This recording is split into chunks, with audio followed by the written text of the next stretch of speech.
Hi, you're watching Knit Tips. I'm Sandy from So I Make Stuff, and in this video I'm going to show you how to do an extra tall stacked increase. If you've been watching my channel for a while, you know that a few years ago I put out a video on how to do a stacked increase, and it has a certain amount of height in the increase to create color work patterns or shaping. But in the time since that video was created, I've been exploring the technique a lot more. And recently I put out a pattern called Hands Entwined. It contains a stacked increase that goes from 1 stitch to 61 stitches. And it's a very extreme version of the technique. And it has a little bit more information that you need to know in order to be successful. So I've added a link to the description of this video so that you can find out more about the pattern. But I would also encourage you, if you've never done this before, to go take a look at that original video, and there's a link to that there too. So let's get going with materials. You're going to need yarn in just one color. We're only working on a swatch, but it's going to be helpful to use a springy natural wool or an acrylic yarn that mimics the feel of wool. You'll also need circular needles in a corresponding size to your yarn with the longest cord available. For me, that's 40 inches, and you'll see how that comes in handy later. You'll also need some locking stitch markers. These are the kind that you can undo so that they come off of your knitting even while you're in the middle of a row. That's also going to be important later. So let's get started. I have my row cast on, and I've done a few rows of garter stitch just to get started. I've also coiled the extra cord and put it in my hand so that it's out of the way when I start knitting. To begin the row, I'm going to just work 5 stitches.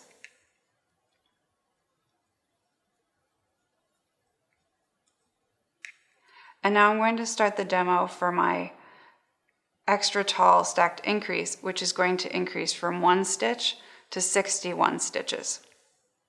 So before I begin the stack itself, I'm going to place something that I call a helper marker. This is a locking stitch marker that goes on the needle at the beginning of the increase, and when I get to the top of the stack, I'm going to remove it. It's basically just a little helper so that I don't lose track of my count as I repeat the instructions. So to do this increase of 60 stitches, I'm going to do a sequence of knit, yarn over, knit, and slip back 2 29 times. Okay? So knit, yarn over, knit, and then slip back 2 of those stitches. And you'll notice that just one time through that sequence, and I've added 1 stitch to the right hand needle after my marker. When I've done it 29 times, there will be 29 stitches on the right hand needle. So I'm going to continue doing this sequence. Knit, yarn over, knit, and then slip back 2. And there are 2 stitches now on the right hand needle after the marker.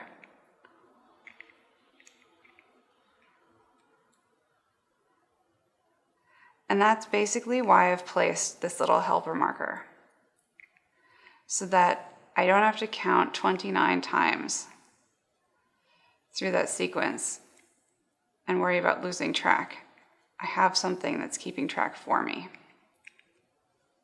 Now every time you do a knit, yarn over, knit, make sure that you do the slip back 2, otherwise it will throw off the count and you can lose your place.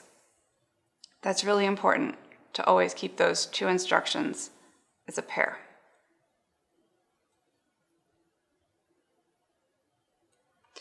But as I get more repeats of the sequence on the needles, I'm starting to get this effect of like the needles being tied together. It's really hard to move my right hand needle to do more repeats. So what I'm going to do is a version of the magic loop technique. I'm going to use all this extra cord to create some flexibility. And I'm going to just pull this needle tip forward. So pull it forward, don't pull any stitches off. And that gives me extra flexibility to continue on with my increase.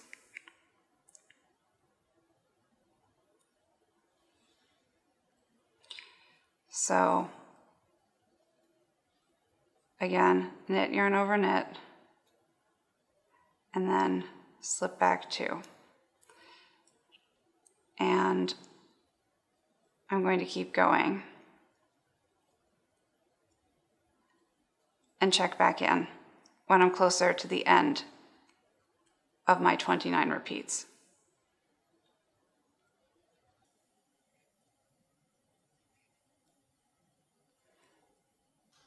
So I'm getting close to the number that I'm going to need to finish this step of the increase. And I just want to show you that I have been redoing my magic loop periodically as I work my way up, because it does get tight a few times with something this extreme. But when I think that I'm close to the number that I need, I'm simply going to count and see where I am. So I'm just going to pull this out and count, starting with the helper marker. I'm going to count 5, 10, 15, 20, 25, 27 stitches between the helper marker and the end of the right hand needle. That means that I only need 2 more repeats of the KYOK SB2 sequence before I'm ready to move on. So I'm going to do those. 1,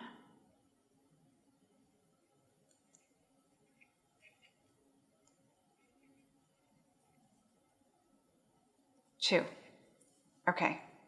Now I know that I've done my sequence 29 times and I can move on to the next step. But first, I'm going to pull this through so that I don't lose any stitches. Then I'm actually going to unlock the marker. So that's why it's important to have the locking stitch marker, because you're going to need to unclip it at this point and remove it, because it's not going to be at a useful place. No matter what pattern you're using, you're going to want to place your markers according to the pattern. You don't want to be stuck leaving in a helper marker that's not going to mean anything in the next row. And then once I've removed that, I'm going to do what I call the crown stitch of the increase, which is just a plain knit, yarn over knit. Then I'm going to follow down the other side of the stack by knitting 29. Okay, and when I get to the end of the 29, there's going to be a visible break in the stitches between the increase and what came from the original row. So I'm going to do that quickly.